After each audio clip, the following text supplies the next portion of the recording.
धर्म प्रेमी बंधुओं को हम सादर प्रणाम करते हैं। आज का दिन हमने गौ संवाद के लिए चुना, यहाँ पर कि गाय को लेकर हम बातचीत करें कि गाय गोवंश हमारी समस्या है या हमारी समस्याओं के समाधान है। क्योंकि पूरे देश में गाय गोवंश की जो दुर्गति हो रही है वो हम सब देख रहे हैं। आप लोग कम देखते हो, हम ज़्यादा देखते हो कि हम शहरों में रह रहे हैं। तो वो जो हमने फोटो लगा रखे हैं वो गाय टायरों के नीचे, गाड़ियों के नीचे पिछल पिछल के मर रही हैं। और उसके बगल में एक और फोटो लगाया कि हमारे बच्चे भी मर रहे हैं जहर से, हार्ट अटैक से, बीमारियों से। तो ये हो कहाँ से रहा? तो हमें कुछ मतलब ऐसे कुछ लोगों ने कहा कि भाई जब तक गाय गोवंश था हम सब लोग सुखी थे। और हमने फिर आप जैसे बुजुर्गों से गांव गांव जाकर जब पूछा तो गांव से हमें पता चला कि बैल को मुखिया कहते थे, तो गाय को माता कहते थे। तो वो एक ऐसा दौर था। तो हमने कहा भाई आप लोगों के आशीर्वाद से इस काम को हम करने की कोशिश करते हैं कि गाय और गोवंश के वाकई में हमारी समस्याएं या हमारी समस्याएं जो हो रही हैं उनका कोई समाधान निकलता है। तो हमने एक अभियान बनाया माँ के नाम पर, और वो ये लिखा हुआ है माँ तकलीफ में है। वो संवाद हमारा है माँ तकलीफ में है। माँ यानी कि गाय, वो तकलीफ में है। माँ यानी कि नारी। देखो तो आज महिलाओं की इज्जतों के साथ खिलवाड़ हो रहा है, नारी भी परेशान है बेचारी। फिर इसका ना माँ यानी कि भारत, जिस देश में हम रहते हैं वो भी दुखी है बेचारी माँ। हम सब अगर परेशान है उसके बेटे तो वो भी दुखी है। फिर हमारी माँ एक प्रकृति है, जो पेड़ पौधे, जंगल, तालाब। आपने तो वो जंगल देखा जब शेर रहते थे, चीते होते होंगे, हमने तो वो देखा नहीं, सुने हैं हमने तो कि साहब होते थे, मैया के मंदिर में आते थे, बीस बुजी पे आते थे, तो निहाल देवी पे आते थे। सुना ही बार है, देखा कुछ नहीं है। फिर इसके बाद में जो सबसे बड़ी हमारी माँ है जिसपे हम सब लोग रहते हैं, वो जो गोल गोल गेंद है जिसे हम पृथ्वी कहते हैं, एक्चुअल में सबसे बड़ी माँ तो वही है। तो वो हम जब सब तकलीफ में है तो वो भी तकलीफ में है। तो इन तकलीफों का अंत कहाँ से हो?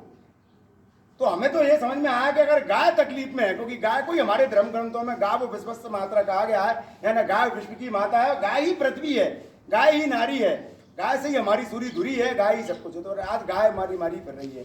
हम कहें कि गाँव वालों का दोष नहीं साहब, गाँव वालों ने जो तकलीफें झेली हैं, आज जो इन किसानों के दम पर ये देश खड़ा है, ये देश किसानों का देश है। इन किसानों के दम पर हम खा रहे हैं साहब। अगर किसान ना हो, वो कष्ट में न झेले, उनके पैरों में कांटे चुभे हैं, उन्होंने वो दौर हमने देखा है। जब जूते नहीं होते थे, पनिया भी नहीं होती थी, बागड़ लेने जाते तो अंदर घुसता था कांटा, अंदर घुस घुस के। नहीं, मेरे फूफा जी और मेरी बुआ जी बताया करती थी, वो किसान ने तो बहुत तकलीफ झेली है। हमारे देवेंद्र भाई साहब ने छोटी सी कहानी मुझे सुनाई थी, मैं परसों आया था, तो वो दौर इन्होंने कैसे काम किया है, गोबर उठा उठा के फेंका है। आप उनसे बड़े हो, आपने और भी कुछ देखा होगा, हमने तो उतना नहीं देखा।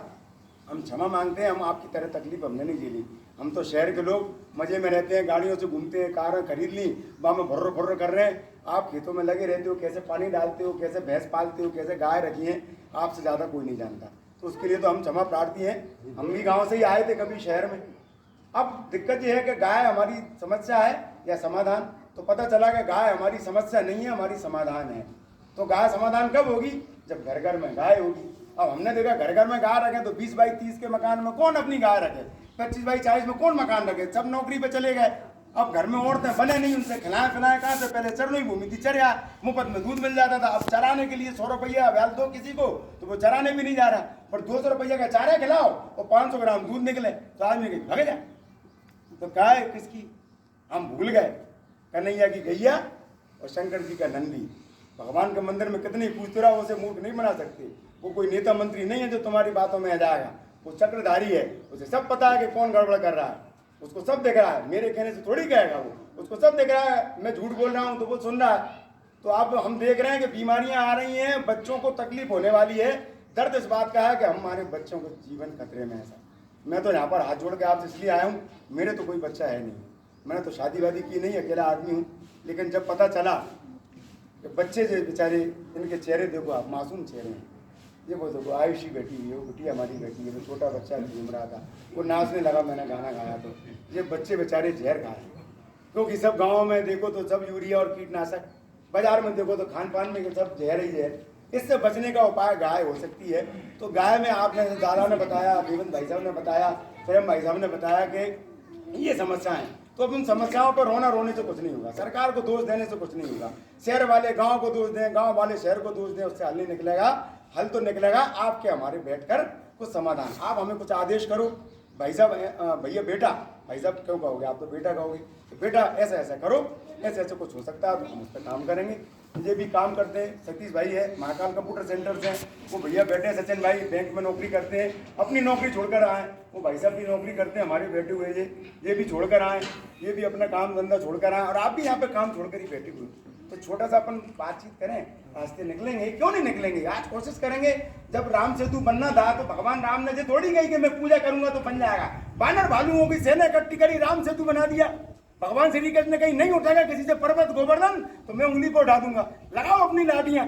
तो सबको मुगालता हो गया कि हमारी लाठी से पर्वत उठाया, उन्होंने थोड़ी सी नीचे करी तो सबकी जो है लाठी नीचे हो गई, बांध गई। समझ में आ गया ना किसने उठाया, तो भगवान सब उठाएगा, अपन तो सिर्फ काम करने वाले लोग हैं। अपन तो एक कदम आगे बढ़ा, भगवान 10 कदम चलेगा। आज आप बताओ ना, इस प्रेम हमें प्रेम भाई साहब से पर्चा पहुंचा, उनकी वजह से आज हम बैठक संभव हो भाई। देवेंद्र भाई साहब ने इतना प्यार दिया, हम परसों आए, इतना प्रेम साहब कहाँ मिलता है, हमें तो शहरों में देखने को नहीं मिलता। कोई पानी के नहीं पूछता, हमने कहा हम चाय नहीं पीते तो भाई साहब ने दूध बनवा के 2 गिलास हमको भिजवा दिया। ये प्रेम साहब गाँव वाले दे सकते हैं और कोई नहीं दे सकता। गाँव जिंदा है तो देश बचेगा, वरना नहीं बचने वाला। और गाँव तभी बचेगी जब गाँव बचेंगे, गाय बचेगी तो गाय बचेगी तो गाँव बचेंगे, और गाँव बचेगा तो देश बचेगा। तो देश से प्यार करते हैं तो हम गाँव बचाने आए। गाय कैसे बचेगी अभी अपन चर्चा कर लेंगे। इस पर हमारे सतीश भाई कुछ बात रखना चाहते हैं, मैं चाहूँगा सतीश भाई जो हमारा पर्चा है उसके हिसाब से अपनी बात रखें। जो पर्चा आपको मैं पढ़ के सुना रहा हूँ उसमें सब लिखा हुआ है, एक उसका एक योजना का पहला पहलू है, क्योंकि शब्दों में सब कुछ है। शब्द ही है ना जो इंसान को प्रेम करना सिखाते हैं, शब्द ही नफरत करना सिखाते हैं। और शब्दों में योजनाएं बनी रखी होती हैं, शब्दों से सारा संसार चल रहा है। अगर देखा जाए जिसको हम अक्षर कहते हैं, जिसका कभी क्षय नहीं होता। आपका मेरा नाम, ये सब कुछ नाम जो भूले जा रहे हैं, देखा जाए तो क्या है, मर जाएंगे अपन सब लोग जो फिजिकल हैं, अक्षर ही रह जाएगा। मेरा नाम सतीश है, सतीश रह जाएगा, इनका कल्याण है तो कल्याण रह जाएगा, इनका श्री राम है तो श्री राम रह गए। बाकी फिजिकल में तो हम सबको एक दिन मरना ही मरना है। लेकिन हमने जन्म क्यों लिया है, तो कुछ करने के लिए लिया है। तो हम उस करने के लिए थोड़ा सा जो हमने योजना बनाई है, क्योंकि जैसे जीतन भैया ने बताया कि योजना कब बनती है, जब समस्याएं बहुत ज़्यादा विकराल रूप धारण कर लेती हैं।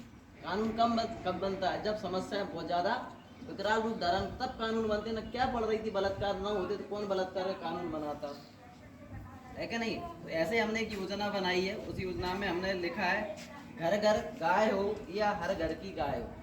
अब घर घर की गाय हो, जैसे